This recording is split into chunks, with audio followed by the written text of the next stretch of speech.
The wall had been there since he could remember. It was cool and almost invisible, but Naruto always felt its presence. He could feel it in the smoothness under his fingers. He could see it in the tiny handprints his palms left when he leaned against it. And he could hear it in the soft chime the zipper of his jacket produced when it brushed against it. Through the wall, Naruto could see the small figures moving freely up and down the street below him. Citizens, his minders had called them.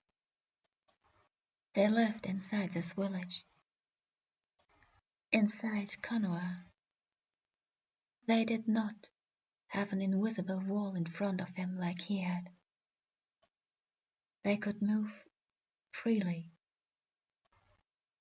Citizens. What a strange word.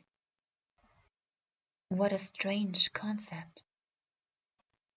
His gaze wandered farther down the street towards a green dot at the very end of it.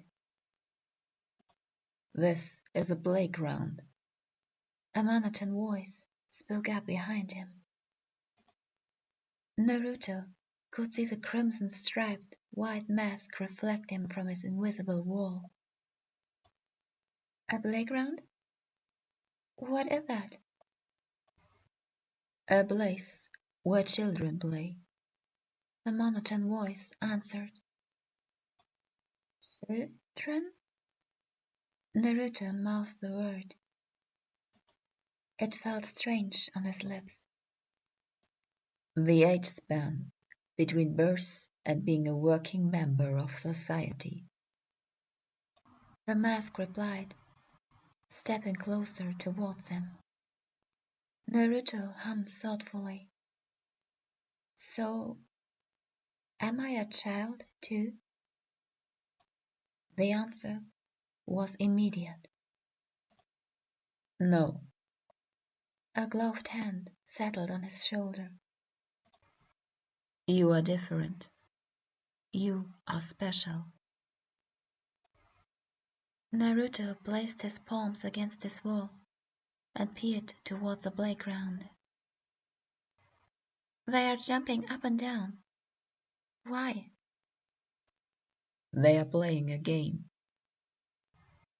A game? Naruto was fascinated. Is that like training? Like the things you always do with me? The man was quiet for a second.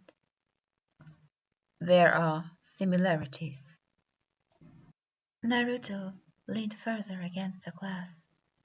So, they are training their evasion abilities?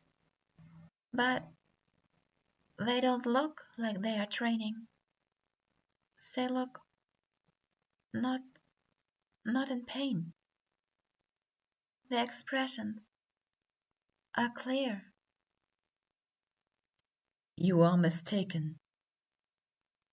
The grip on his shoulder tightened. This child over there is crying. Naruto followed his gaze. A young boy was kneeling on the ground, holding his scratched knee. A female immediately ran over and clutched him tightly against her chest. Naruto was utterly captivated by the action. What is she doing? Punishing him, as she should, the mask replied. There is no reason to cry over something so insignificant. But Naruto pressed his forehead against the glass. It looks comfortable. He had barely finished speaking when the hand on his shoulder suddenly yanked him back, and he was pulled tightly against the masked body with crushing force. The man's grip was so tight, Naruto could barely breathe. Does this seem comfortable to you? Naruto shook his head. It hurts. He was released abruptly and immediately sunk to the floor, gasping greedily for air. Yes, it does, the mask agreed, retreating just far enough to allow Naruto to turn around and place his hands against the cool glass. He looked back to the playground, still breathing heavily. The woman was holding tightly onto the child. Naruto felt sorry for him.